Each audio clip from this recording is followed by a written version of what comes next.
Salut à tous les amis, bienvenue dans ce nouveau vlog.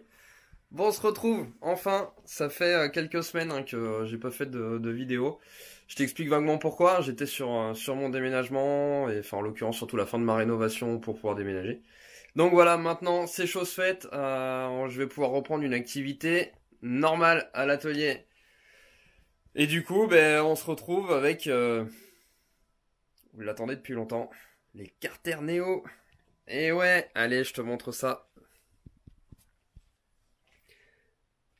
Voilà, des superbes pièces que ça fait. Donc si tu me suis sur les réseaux sociaux, donc sur mon Instagram, Zinzin Préparation, ou ma page Facebook Zinzin Préparation, t'as déjà vu quelques photos, bien sûr. Mais là, cette fois, bah, tu vas pouvoir les voir, je vais dire, plus en détail dans la vidéo. Alors pourquoi je dis les? Parce que forcément, tu vois bien, il y en a deux. Il y a deux paires de Carter complètes. Une que je fais, donc celle-ci, pour Néo directement. Donc là, je fais l'assemblage totalement. Et donc celui-ci, c'est pour moi. Voilà. Donc là-dessus, on va monter un sans rouste. Donc si tu connais pas, bon, moi je suis pro mécaboîte, mais ça c'est au jour d'aujourd'hui, c'est ce qui se fait de mieux en scooter. C'est ce qu'il y a de plus puissant en 100 cm3 scooter. Donc pour du montage FL, donc quand on dit FL, c'est les goujons externes ici. Donc tu le vois, c'est plus du montage avec les goujons qui traversent le cylindre. L'avantage de ça, c'est que forcément, bah, ça donne beaucoup plus de place pour les embases au niveau des cylindres. Donc en base et la forme des transferts en interne ici, là, devant, enfin voilà, la forme des transferts à l'intérieur du cylindre. Et forcément, bah, les puissances s'en trouvent décuplées. Donc là, tu vois les carters tels qu'ils sont là, sont prévus donc pour du montage FL, donc avec forcément donc les goujons larges. Sache que tu pourras également les avoir avec un perçage de goujons standard pour derby, ici, ici et là.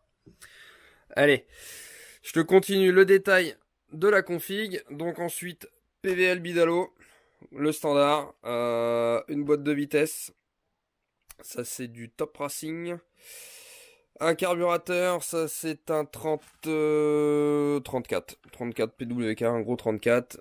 Villebrequin Fast, embrayage châssis 6 disques. Alors c'est une nouvelle version, encore. La dernière version était issue de chez Goose Racing, c'était ni plus ni moins le même qui était rebadgé. Bon là, les disques ont l'air un peu différents. Je sais pas ce que ça vaut, on verra si ça tient les chevaux ou pas. Boîte à clapet, V-Force 3i, une pipe, donc ça c'est pareil, c'est Neo qui l'a fait. Donc la partie alu bien sûr, ça c'est un manchon Sunworld ensuite qui vient se revisser dessus. Et puis voilà, on a à peu près toutes les pièces. Bon, j'ai pas l'échappement avec, mais moi je vais tester avec mon échappement KRM, puisque moi c'est ce que j'ai de mieux actuellement en pot d'échappement pour ce type de config. Et puis bah de toute façon, comme d'hab, on verra au banc ce que ça va donner. Donc là, tu vois, un des avantages de ces carters là, ce qui va faire aussi que le prix sera intéressant, quand tu vas les acheter, tu vas les deux carters centraux ici, et c'est prévu pour monter un carter d'embrayage derby, tout ce qui est de plus standard. Donc voilà, tu vois, ça c'est aussi vachement intéressant. Et puis surtout, bon bah ça va permettre de baisser le tarif à l'achat pour ce genre de pièces. Donc c'est bien, tu vois, je découvre en même temps que toi l'intérieur de celui-ci. Ça a l'air aussi bien fini que sur l'autre. Donc c'est cool, encore un beau job de la part de Neo. Donc si tu connais pas, il a un site internet et une page aussi Facebook et Instagram où tu peux retrouver ses produits. Il est surtout très connu dans le monde du scooter aussi, déjà parce que c'était un mec qui faisait du run il y a une dizaine d'années, et aussi parce que donc il a déjà depuis quelques années sorti des carters scooter pour monocylindre et pour bicylindre. Belle particularité sur ces carters là, je sais pas si tu le vois, tu vois t'as beaucoup de vis ici, donc sur la partie boîte de vitesse. Pourquoi? Eh bien regarde bien. Et voilà. Juste cette partie là se démonte. Donc ça c'est quoi grossièrement? C'est ce qu'on appelle en fait une boîte à cassette. Pourquoi à cassette? Tout simplement parce que le système à cassette permet en fait de pouvoir démonter et remonter la boîte de vitesse juste en passant par là, sans avoir à démonter le moteur au complet. C'est quelque chose qui est très utilisé en endurance sur des machines de course, hein, donc quand je dis machine de course, je parle de gros cubes. C'était aussi très utilisé sur les 125 Grand Prix, etc. Il y a des années en arrière.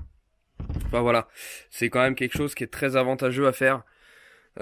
Puis surtout, bah, ça permet de faire encore pas mal de tests. Idem pour le mec qui fait de la piste. Si par exemple, je sais pas, moi pour une raison X ou Y, la boîte ne convient pas pour telle ou telle piste parce que ça tire trop long, parce que ça tire trop court, et bien voilà, hein, suffit de démonter l'embrayage de l'autre côté, tu défais toutes tes vis de carter ici, et hop, tac tac, tu sors ta boîte, tu la remets, tu la changes, tu la renlèves, ce que tu veux, même en cas de casse ou quoi que ce soit, voilà, ça permet de gagner un temps phénoménal. Et puis surtout, c'est vachement intéressant, quoi. De toute façon, on fera l'essai ensemble hein, pour voir si tout se monte bien en lieu et place, sans démonter le moteur en entier.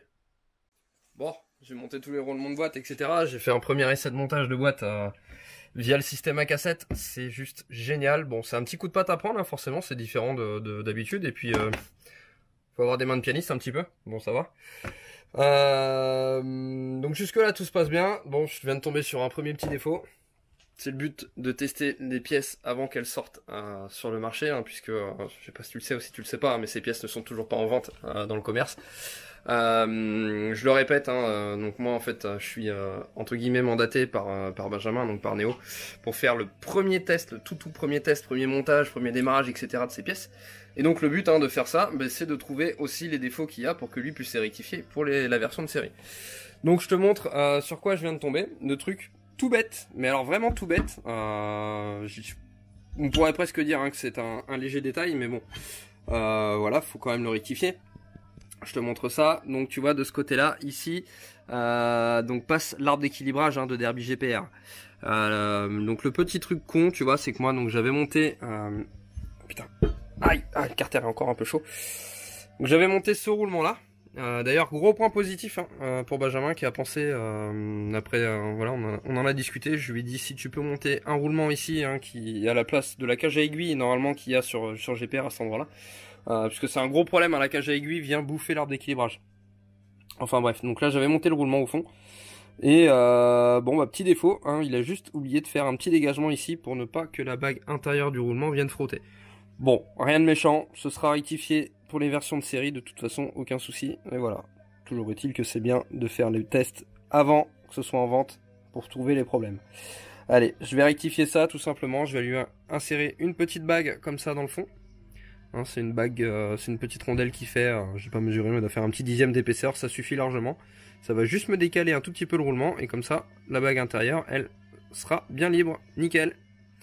Allez, je continue. Bon, première bonne nouvelle les amis. Contrairement à d'autres carters hein, que vous avez pu voir précédemment sur la chaîne, hein, carter Taillemas italien, les cristaux hein, forcément. Bon bref, donc je disais, première bonne nouvelle, déjà tous les roulements tiennent en place. Et ça, wouhou, victoire. Bon, en même temps, venant de Néo et connaissant le sérieux du personnage, j'en doutais pas. Enfin voilà, bon là je viens de mettre tous les roulements en place, cette fois avec les roulements de Villebrequin aussi. Voilà, donc les roulements de boîte, hein, je te l'ai déjà montré. Maintenant je vais monter le vélo, fermer le bas moteur, et puis ensuite on enchaînera sur la boîte de vitesse, et je te montrerai 2-3 modifs que j'ai faites au passage. Ça y est, bas moteur fermé, Villebrequin, donc forcément dans les carters, hein, tu le vois. Boîte de vitesse toujours pas montée, hein. Elle est juste là en attente. Et là donc c'est le moment où on va faire une petite pub pour le copain. Tu viens juste de l'apercevoir avant. Donc je sais pas si tu connais UR Product. Donc UR Product hein, c'est un pote à moi de longue date hein, qui s'appelle Eli, qui s'est lancé maintenant il y a quelques années dans l'impression 3D et qui fait énormément de cache allumage hein, surtout il est très connu pour ça, donc des caches allumage pour les moteurs Derby, AM6 etc. Mais pas que. Donc je vais te montrer vite fait son produit. Et puis après je vais te parler aussi de son site internet. Donc le produit, voilà, tel que tu vas le recevoir hein, dans son sachet, tu vois, moi je l'ai même pas encore ouvert, hein, je vais faire le déballage avec toi. Et puis je vais te montrer tout ça. Allez, c'est parti, on déballe tout ça. Hop. Et donc on va voir tout ce qui est fourni avec un cache-allumage et puis on va juger un petit peu aussi de la qualité du produit. Donc voilà, la partie principale du cache allumage, hein, du plus bel effet. En plus, je crois savoir que là, il vient juste de changer de type de filament, donc le filament plastique avec lequel c'est imprimé en 3D. Donc vraiment une qualité au top. Surface très très lisse sur le dessous.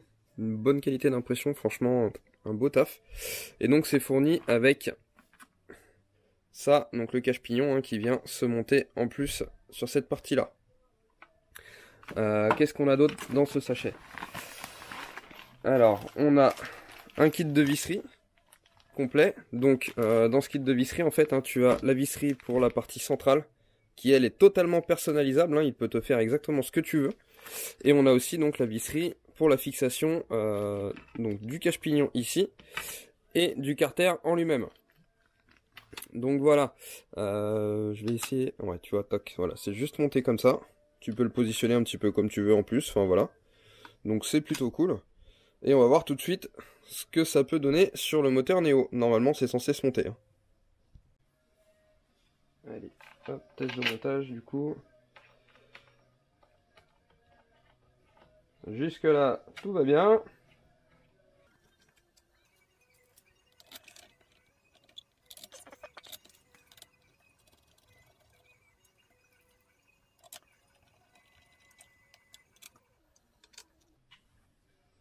Et voilà, comment sublimer une jolie paire de carters déjà. Donc là en plus avec un cache allumage du plus bel effet, ça devrait être vraiment sympathique.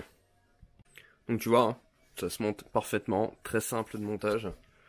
Bien lire la petite notice hein, qui est fournie avec, hein, il recommande bien des précautions de montage, hein, faut pas oublier que ça reste du plastique, hein, donc c'est pas non plus extrêmement solide, ça tient très bien, mais voilà, faut faire quand même attention dans le sens où par exemple ces vis là, faut pas les visser trop fort, il faut pas hésiter à mettre une petite pointe de Loctite dedans pour que ça tienne en place. Donc voilà pour ce chouette cache allumage. Maintenant on va parler de son site internet. Donc je te montre ça là, hein, tu vois le site, donc le site internet, donc urproduct.fr.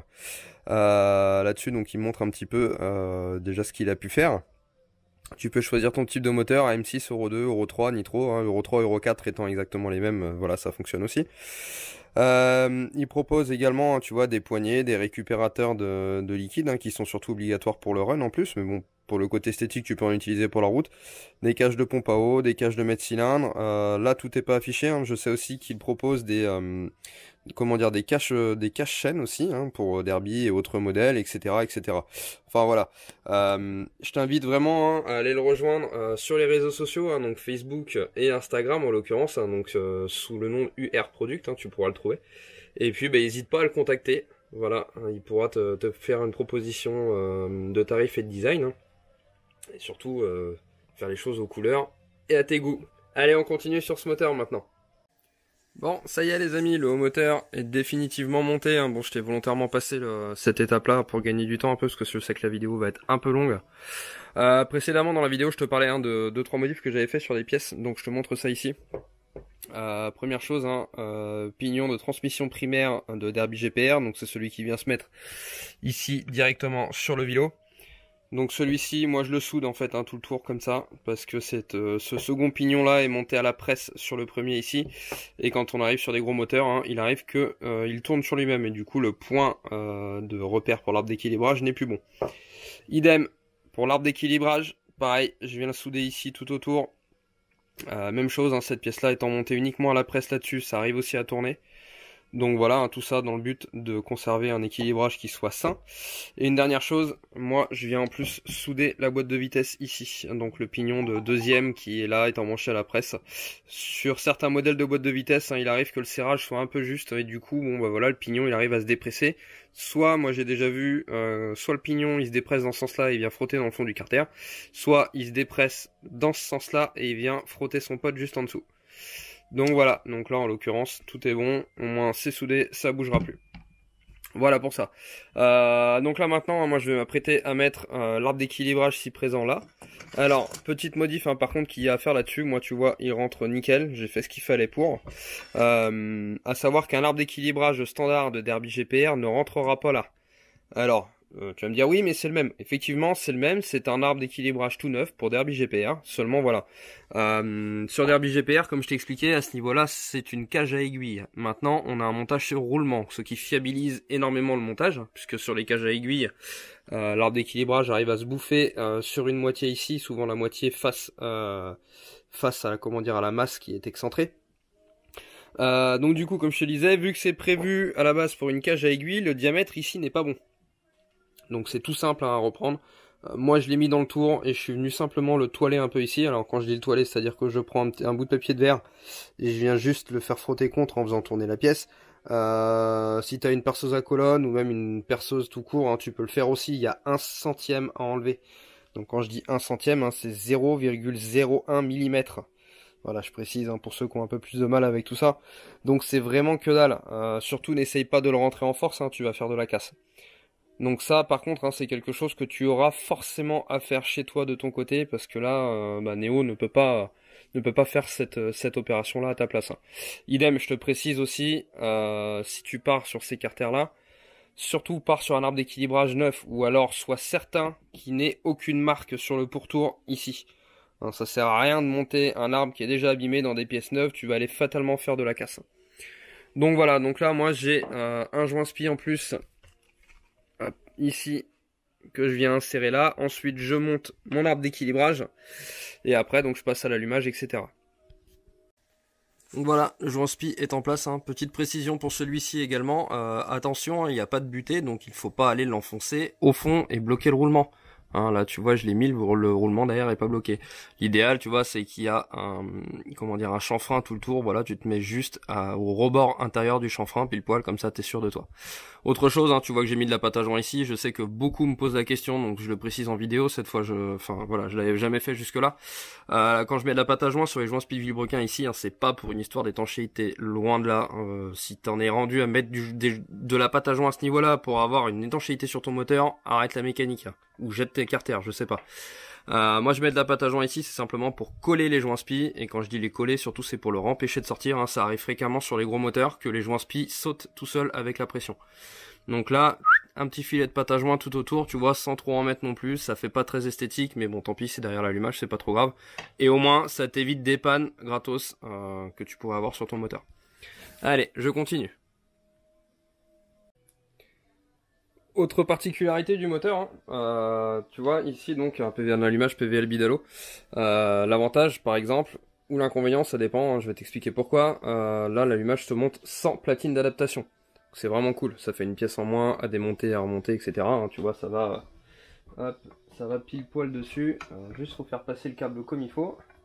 Voilà. Et là tu vois, ça va vraiment nickel dedans. Donc par contre, pourquoi je te disais inconvénient? Parce que pour celui qui voudra monter un allumage MVT dessus, il pourra pas. Alors, encore une fois, je le répète, j'ai déjà dit dans la vidéo, hein, ici on est sur un moteur prototype, c'est pas encore la pièce de série, donc ça je pense que c'est quelque chose auquel Néo avait pas pensé. Et c'est vrai qu'on en a parlé ensemble, lui et moi, hein, du moteur longuement avant qu'il m'envoie la première pièce, et c'est un truc auquel moi-même je n'ai pas pensé non plus.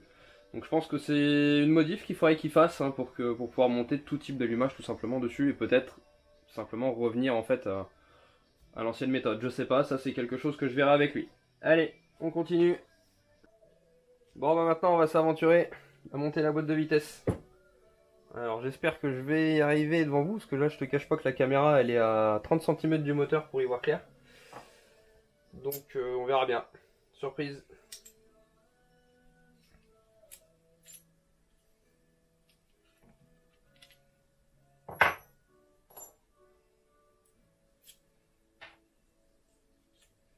Donc à plat, la petite technique hein, que j'avais trouvé moi c'était de virer ces parties là et de les mettre seulement après. Hop. Le jeu c'est de réussir à enquiller tout ça avec les fourchettes d'un coup d'un seul. Normalement ça va à peu près.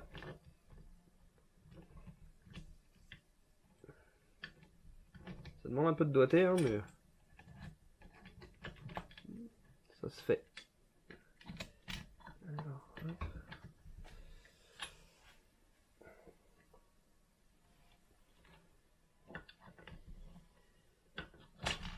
Là.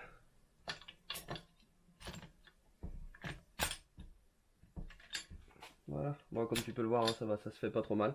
Bon, après, faut réussir à mettre les fourchettes en ligne. Ça, c'est pareil, c'est pas trop compliqué à faire. Le plus chiant, c'est surtout de la ressortir un petit peu, celle qui est dans le fond. Donc là, ce que je fais, hop, je l'attrape avec une petite pince. Hop, allez, je la mets dans sa gorge. Ensuite, on remet. Je peux déjà mettre tout de suite cet axe-là. Hop. Donc ensuite, on remet hein, les deux premières pièces de la boîte qui vont à ce niveau-là, juste avant de mettre le dernier pignon. Tac, tac, non, excuse-moi, pas tout de suite. Avant, j'ai encore une fourchette à mettre qui va sur celui-ci. Donc je mets la fourchette après. Toc. Et après, j'ai enquille tout.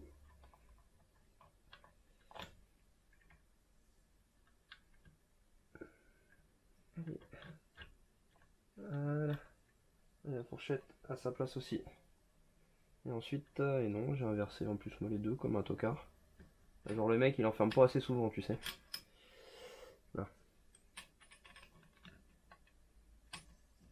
Hop.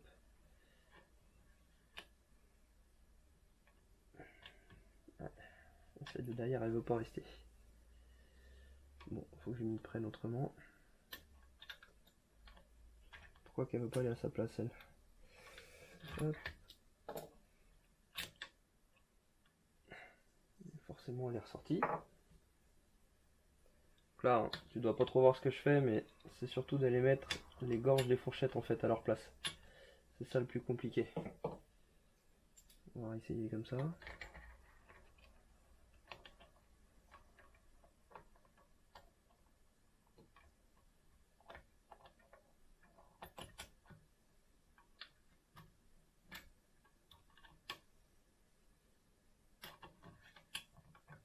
Et ouais, c'est d'aller mettre l'autre derrière. Ah si. Je vais la pousser juste avec un petit tournevis. Ça va, j'ai la place. Voilà. Ah, ça va. Tac. Comme je disais, hein, ça demande un peu de doigté. Bon, je pense que tu le fais une fois ou deux, après t'as compris le truc et puis ça va tout seul. Quoi, tu vois, ma boîte est quasi totalement en place. Hop. Je remets ça. Mon dernier pignon. Deux rondelles qui vont par-dessus. Hop. Et voilà, tu vois la boîte de vitesse, elle est totalement en place. Et elle est au point mort. Donc bon, ça va, pour ça c'est pas trop compliqué. Je pense que le plus chiant maintenant ça va être d'aller mettre la cave sur le petit carter et puis de l'enquiller lui. Hein. Bon, je peux déjà essayer de te le mettre juste comme ça pour que tu voies en direct. Je vais mettre une petite cale sous le moteur parce que sinon ça va m'emmerder. Hop, voilà.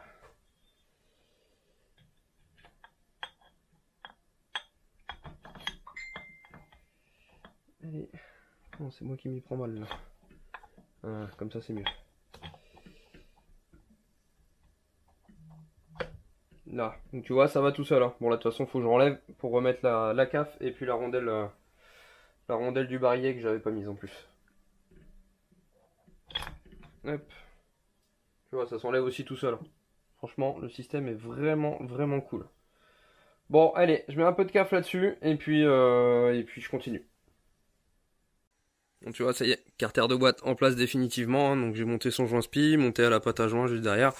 Petite info, hein, si tu te demandes, moi forcément comme d'habitude toujours tout est serré au couple, donc c'est vrai que je te l'ai pas précisé, toutes les vis de carter tout autour, donc quand on ferme uniquement le vélo, j'ai tout serré, première passe à 1 kg, seconde passe à 1,2 kg, vis, ouais, donc toutes les vis du carter de boîte, hein, donc le tout petit carter là que je viens juste de monter, toutes les vis serrées à 1 kg, voilà, donc ça, sache que c'est valable pour ce moteur là, mais c'est aussi valable pour du moteur derby.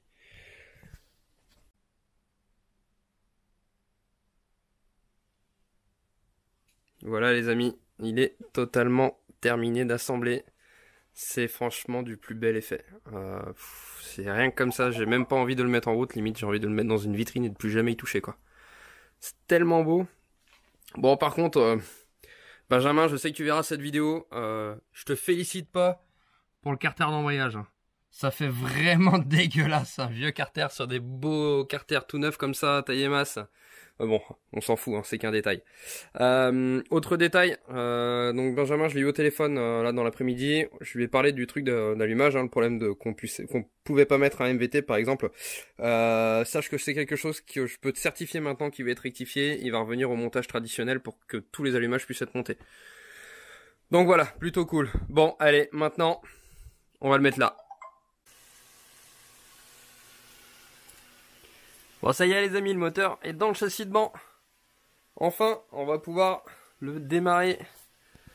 Alors, juste une petite info comme ça, on me le dit souvent, oui, tu fais pas de rodage sur les moteurs, juste une précision, c'est des moteurs de course, c'est pas prévu pour être rodé pendant 500 km. Autre précision par rapport à ça, sache qu'un vrai rodage, je dirais, ça se fait déjà au montage des pièces, c'est-à-dire que voilà, ça passe par une métrologie complète pour être sûr des jeux fonctionnels, ça passe par certainement un ébavurage des pièces, tout ça, enfin voilà. Donc moi en gros là, je le fais tourner pendant 5-10 minutes, grand maximum, histoire de lui faire une chauffe ou deux, terminé. Le rodage c'est fini. Allez, on va mettre ça en route maintenant.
Bon, voilà le premier tir hein, que tu viens de voir, ça commence timidement avec 29,9 chevaux au rouleau brut. Hein. Donc si tu viens d'arriver sur la chaîne, je te précise bien que c'est ma valeur à moi de travail, ce n'est pas une puissance au vilebrequin, ce n'est pas une puissance à la roue.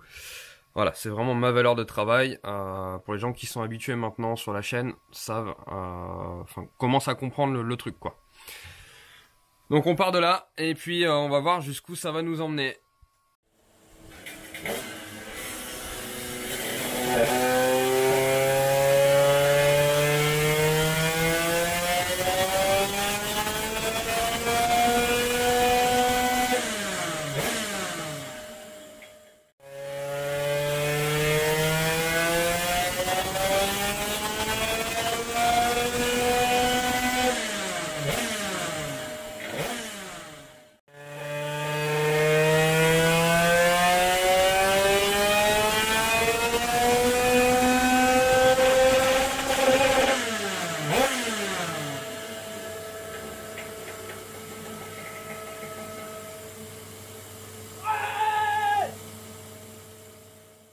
Bon, je pense que tu l'auras compris à mon cri de joie. Hein.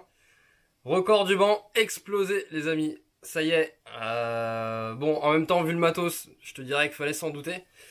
En toute franchise, ça n'a pas été non plus chose simple, hein, puisque ça reste des pièces toutes nouvelles, toutes neuves, des pièces que je découvre, hein, puisque moi je n'ai jamais bossé sur ce genre de cylindre, encore moins avec ces carters-là, puisque je suis, on va dire, le premier à les essayer, donc voilà. Là c'est un truc de ouf, j'arrive à 33,6 chevaux au rouleau brut, Donc je le répète, hein, c'est ma valeur à moi de travail, c'est pas une valeur au Villebrequin. Sache qu'au Villebrequin, je vais pas dire que j'ai les 40 chevaux parce qu'ils y sont pas, mais on est très très proche. J'ai 39,7 chevaux. Je te montre ça. Donc voilà la jolie petite courbasse. Donc comme je te disais, hein, 33,6 chevaux au rouleau brut. Et au Villebrequin, on arrive exactement à 39,7 chevaux au Villebrequin. C'est un truc de ouf. Là, franchement, tout en sachant que voilà, je te le disais tout de suite, c'est le début des tests hein, du moteur. Alors bon, moi j'ai fait pas mal de tests pour en arriver là, tu t'imagines bien. Mais quand je dis c'est le début des tests du moteur, c'est-à-dire que on a développé avec que de la pièce de derby, qui sont, je dirais, très différentes quand même des pièces de scooter, de par leur architecture, hein, de par les longueurs de bielle qui peuvent être différentes, en l'occurrence. Les carburations qui sont utilisées, enfin les carburateurs qui sont utilisés en scooter et en mécaboîte souvent sont bien différents, le boîte à clapet aussi, tout ça, enfin voilà. Autant de choses, et puis les échappements aussi, il faut pas les oublier, donc autant de choses qui peuvent faire que les chiffres, enfin que ça tente à penser en tout cas que les chiffres vont encore monter, moi j'en suis quasiment certain en tout cas.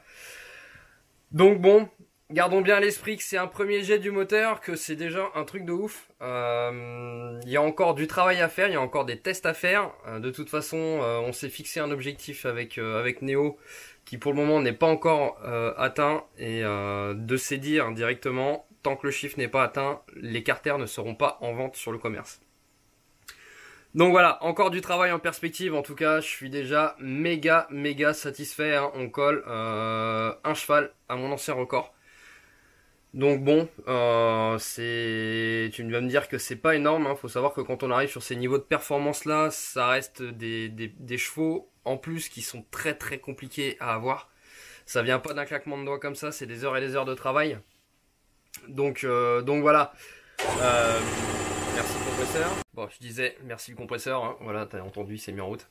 Bref, on arrive au terme de ce vlog. Voilà, j'espère que ça t'aura plu. Surtout si tu as des questions ou quoi que ce soit lié à ça, sache que tu peux contacter Benjamin, donc alias Neo, hein, le fabricant des carters. Il a créé une page Instagram, hein, c'est Neo Usinage, je crois. Je vais aller vérifier. Je te confirme, c'est Neo Usinage ou Neo _ two stroke. De toute façon, je vais te mettre le lien en bas de la vidéo, tu verras, tu pourras le retrouver facilement. Voilà, hein, n'hésite pas non plus à partager en masse cette vidéo. Franchement, je compte vraiment sur vous, encore plus pour cette vidéo-là, parce que produit français, parce que développement entièrement français aussi, parce que produit de qualité, et parce que franchement, ça en vaut grave le coup, tout simplement. Donc voilà, et puis également hein, mon Instagram, Zinzin Préparation, mon Facebook, enfin bref, tu connais la chanson maintenant. Hein. Allez, sur ce, encore merci de m'avoir suivi, je vous souhaite une bonne soirée, je vous dis à bientôt, ciao.